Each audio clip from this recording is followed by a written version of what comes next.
South Wales Writers Centre and the Blake Society would like to congratulate the winner of the 2010 Blake Poetry Prize, Tasha Sudan.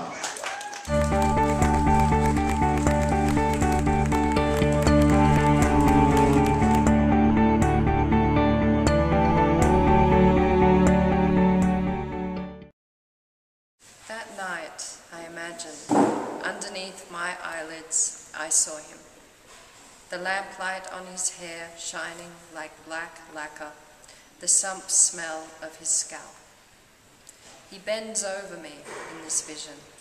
His breath falls into that warm hollow cast from his own.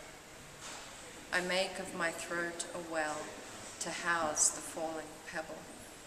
Just to give some context to the poem, you've written it from the voice of Rahula, who was the Buddha's son.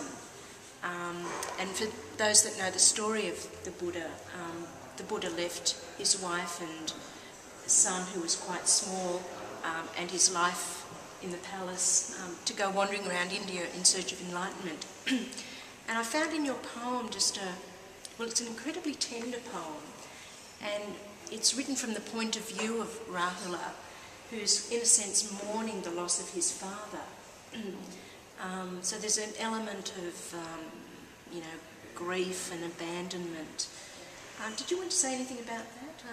Just contextualise that for us, perhaps? Yeah, it was written at a time when I was really about to make another kind of commitment to practicing, and I was feeling the effect of that on the people around me, and feeling quite confused about that.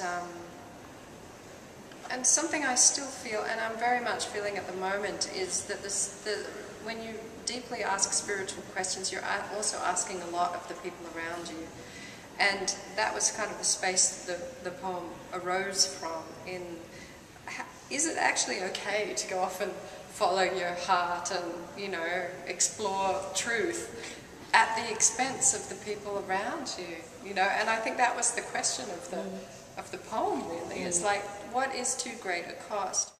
Later, we would hear sometimes of him with bony ribs and sunken cheeks, ranging the lunar landscapes of a desert, his eyes salt flat, or on a hillside the colour of ghee, breathing soft as moth. Her black flow of hair has white water in it, when finally we go in search of him.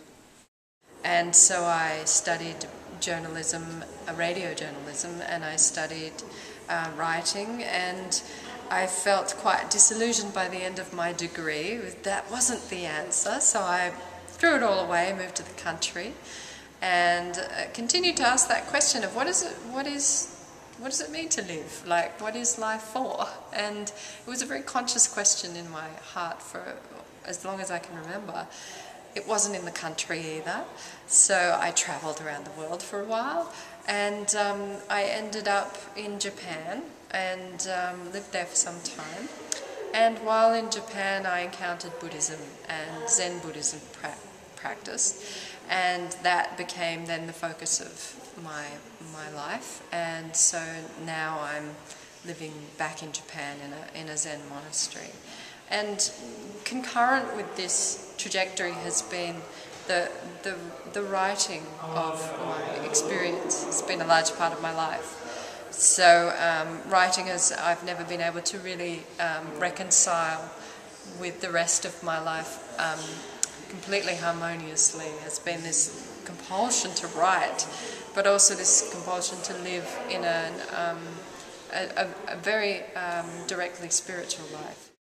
They know nothing of us, my mother and I in the bruise of the dusk, our white robes making morning stars of us, shedding a light that falls unseen on the field, on the thronging grass and the loyal soil, on the black well with the pebble that was once in this vision a jewel, so close we are invisible. I think, in writing practice, what you have to do is really to surrender yourself to the process. And in some ways you have to get out of the driver's seat and let the poem or let the, you know, the kind of psychic impulses drive you. You have to kind of try and leave your ego at the door a little bit, which I suppose would have lots of echoes and resonances with Zen practice in particular. Very much, and yes, that consciously sort of silencing the self, if you can, and opening out to something else coming in, very much, and also I think that related to that sense of acceptance that you have to cultivate in order to be able to keep writing, and in order to be able to keep practicing any kind of spiritual practice. I think there's that sense that you absolutely have to, at some point, just accept whatever is happening.